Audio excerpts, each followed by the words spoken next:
Hello everyone, Commander Simlex here, and welcome to my Shuttle combat effectiveness overview for Star Trek Online.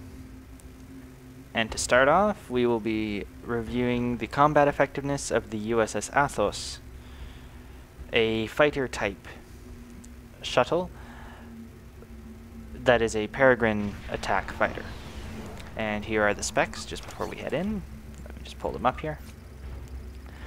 We have phased biomatter dual heavy cannons and a biomolecular photon torpedo, as well as a tetrion plasma impulse engine type S, and a standard set of gear with the new warp core and such, and some armor, as well as these two weapon enhancements here. No shield enhancements, mind you, other than the shield enhancements from the deflector.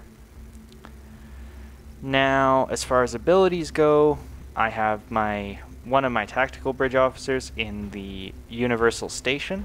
So I have torpedo high yield, and the ship, because it is a fighter, comes with cannon rapid fire without any bridge officer stations required. And the engine allows me to get eject warp plasma, or tetrion plasma, sorry. And that should be good. So let's get to the test. And all of these NPCs are my level, just in case you guys were wondering. Signal Valor. Let's get to it. This is the USS Athos. Cease and desist. No?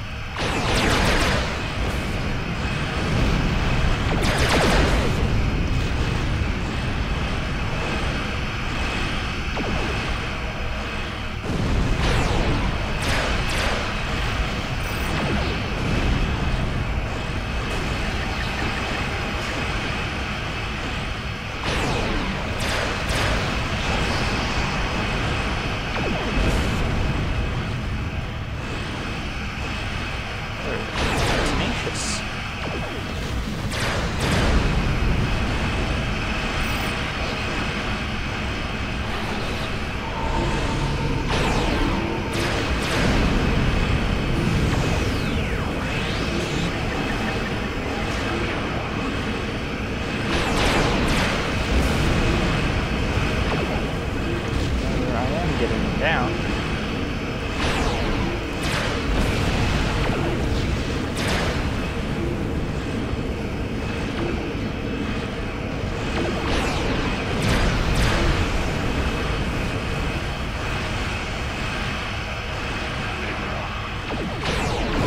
And sorry if you guys sick. I will attempt to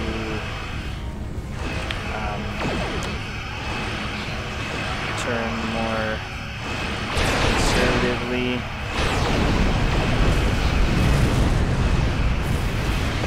And these are all frigates.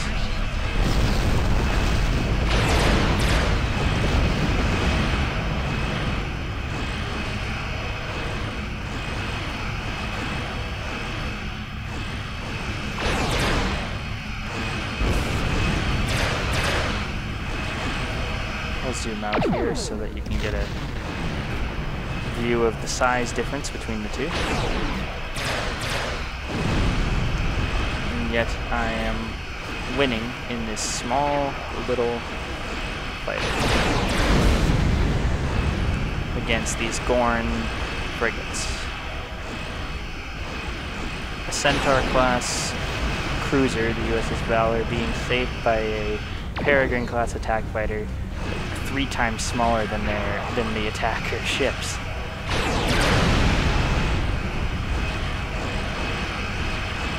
And also 10 times more maneuverable.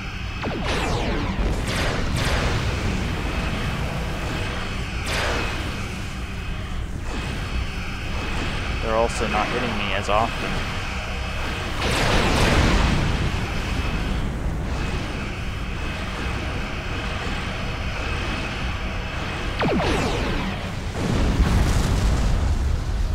And that is the combat effectiveness of the USS Athos, a Peregrine class attack fighter.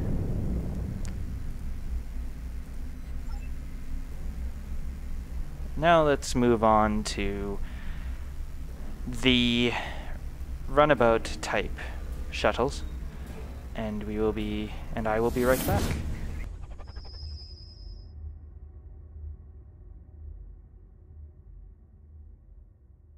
And we're back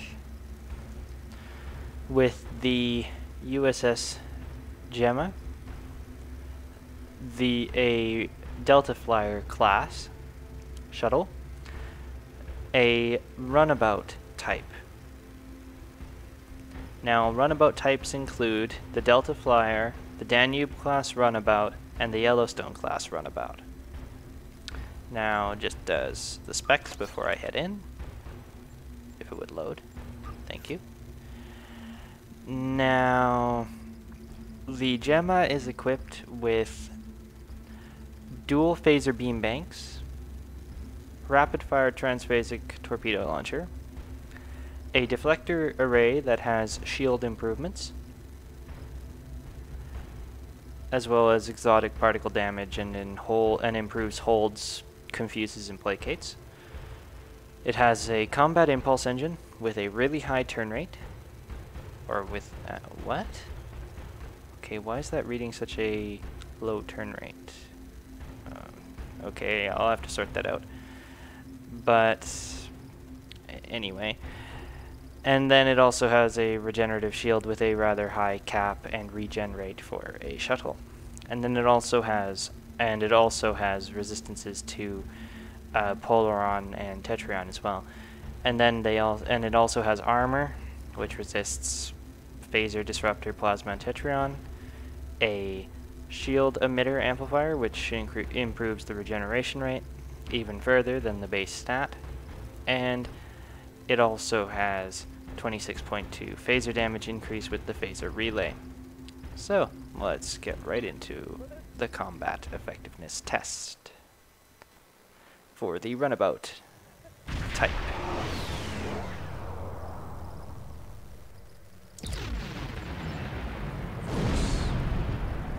Now I have a beam target shields ability and a tachyon beam, so those are in there.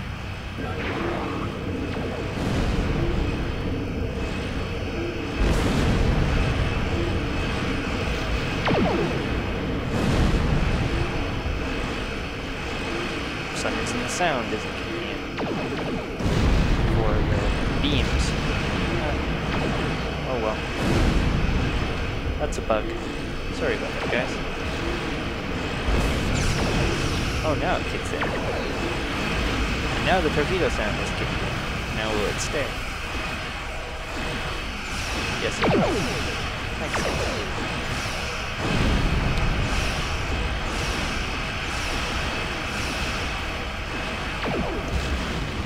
A shuttle of this size against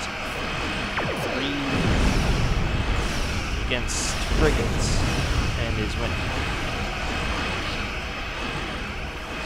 They are not even getting any damage past my shields.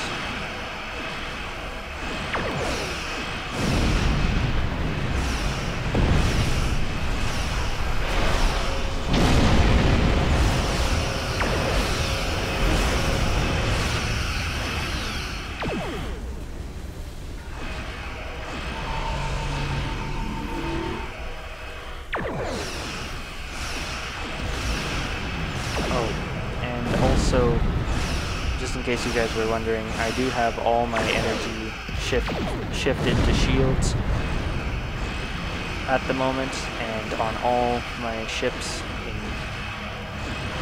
in this video, I will have all the energy shifted to shields. So this is what the weapons are doing just with what the power readout says here.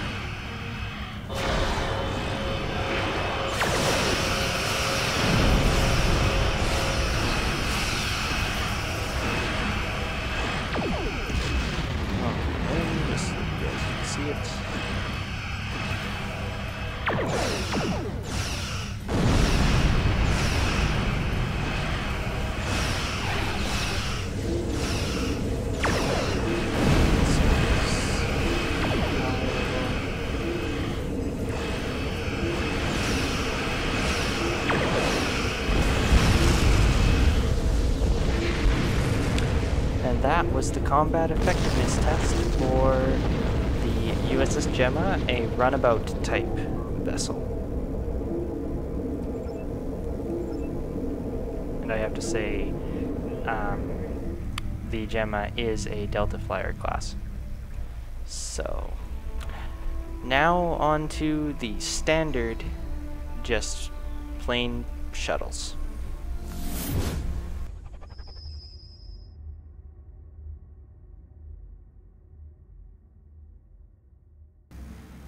And here we are again with but this time with the USS Iconia. A just plain shuttle. It is actually a K-type shuttle, I think. Let me just double check. Oh no, F-type shuttle, sorry. And it is, and I'll show you the stats before we go in. The stats of this vessel are that it is equipped with its standard retrofit phaser beam array and standard photon torpedo launcher. I decided not to alter the weapons, as this is the iconic Kirk shuttle. And then I also have a deflector array with structural integrity and shield improvements, as well as knockback and confuse and placate improvements. And then I also have a combat impulse engine, which has these stats, as well as auxiliary, which allows it to move when the engines are disabled, and a warp core, which enhances shields as well, and then resilient shields, which have a low regeneration rate, but that will be increased by the consoles and the deflector and such. And it has 5% absorption, 5% bleed through, and also polaron damage resistance. This is the only shuttle that I have with neutronium hull armor, I believe. So, and that does that. It does 15 kinetic and all energy damage resistance. And then I also have a shield emitter amplifier and a phaser relay. So, let's get to it.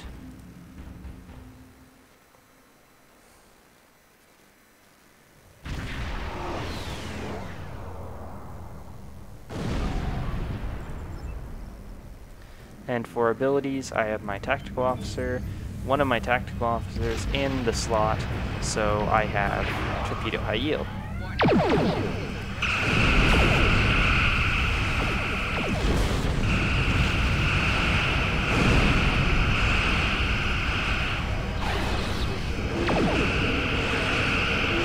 I will shift all power shields.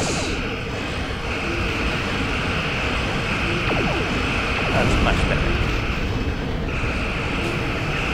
And also, the retrofit phaser beam array is Kirk beam array, but in this case it is a 360-degree arc.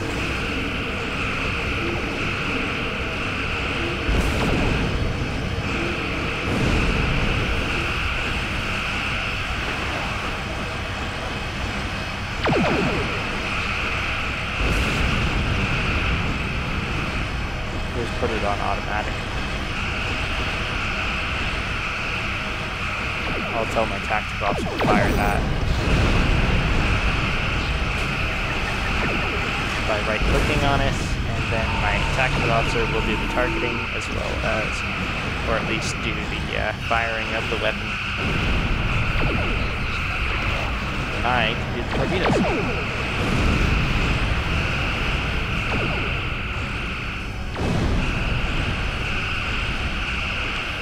Size comparison here.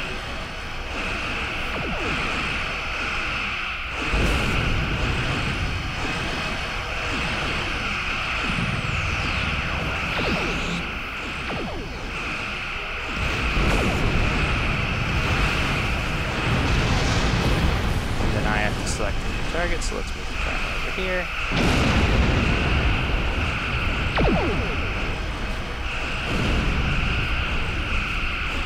Load high yield this time.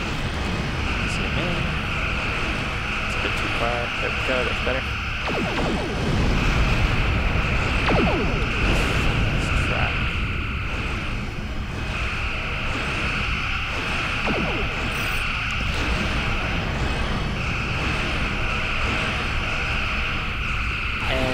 just in case you guys were wondering, yes, all of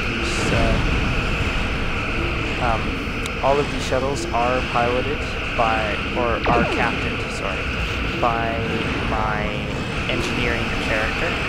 So I do have all the engineering abilities, like for instance Miracle Worker and such, and that does help a lot, but that only repairs hull at a ridiculously high rate, as well as makes your shields repair.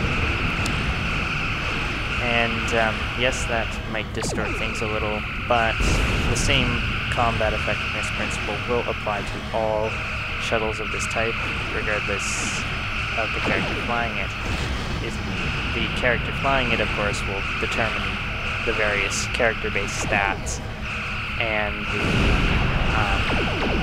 abilities of the character. But if you are not an engineer and say you're attack, then you can go with causing even more damage and destroying your target quicker than he did, or faster than I can. In which case, you could easily outmatch my build. And that was the combat effectiveness test of the Type F shuttle, the USS Iconia. And if any of you have this question, yes, all the shuttles I have been showing you are C-Store shuttles. However, the same principles will apply for any shuttle, free or otherwise. And now on to the specialty shuttles, which includes the Lobi shuttles. So let's look at that.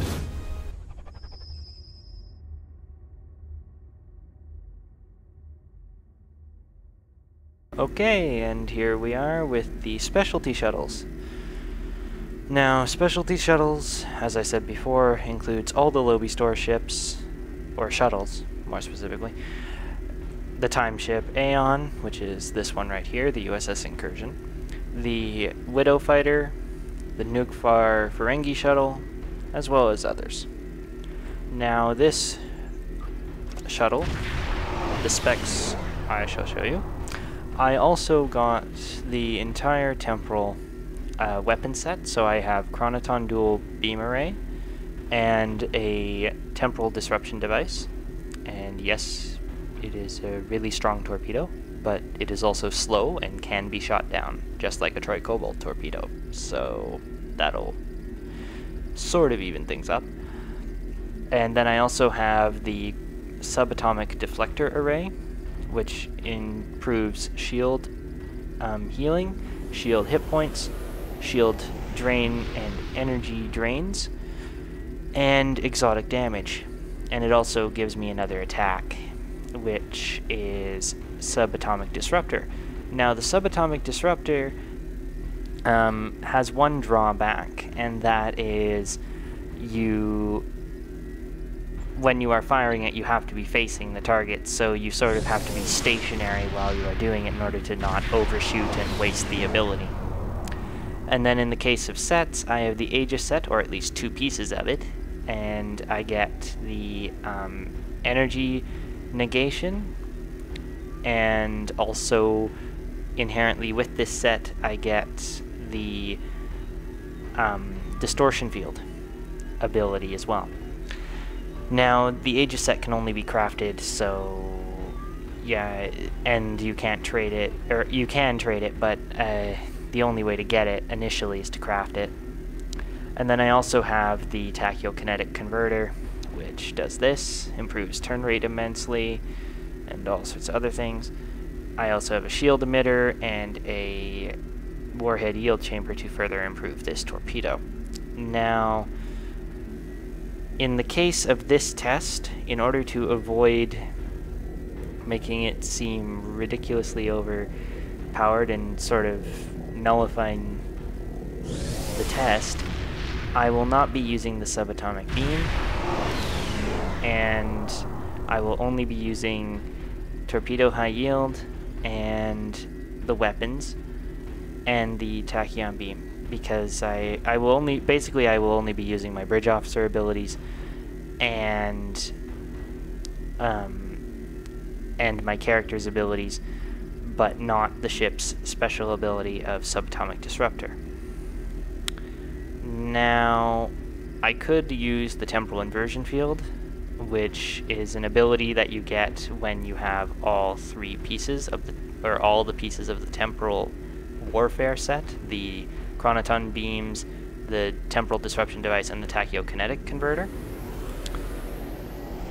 But I may or may not decide to use that, because it might make it seem slightly overpowered. But then again, all the ships have their various abilities. So let's begin.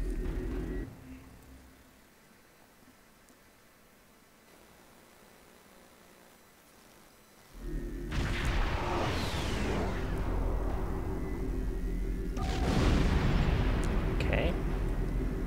And yes, the beam, and I also have the beams switched to automatically shoot already, so that'll be good.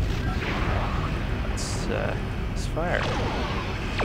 Now, I do actually move faster, or at the same rate as my own torpedoes, so now they did not shoot that, so it's causing a lot of damage to them. I'll use the temporal disruption field. One, this is the Aeon type ship, so I'll just use that. Now I'm uber maneuverable, to the point of it being almost not there.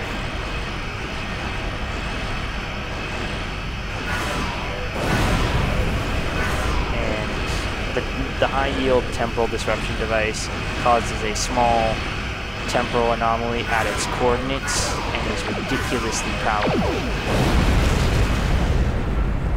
as you can see. And unfortunately, that is the way this ship is built, so it will seem a lot more powerful than the rest, but the specialty shuttles all come with their own abilities.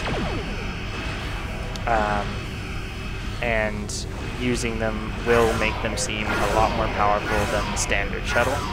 But spec'd properly, they are about the same strength as a standard shuttle.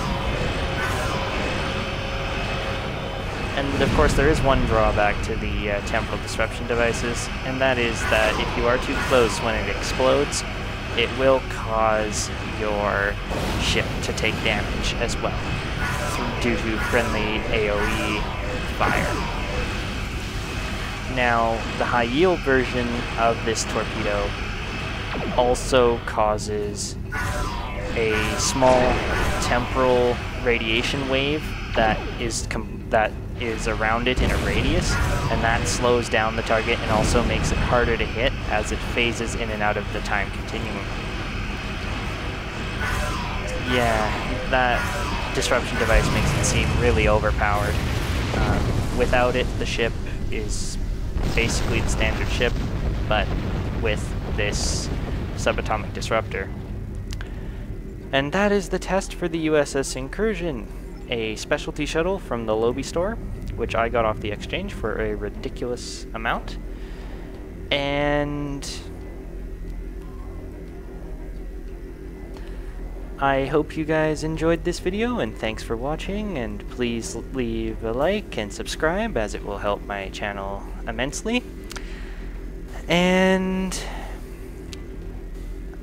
I hope to see you guys in the next video. Commander Simwex, out.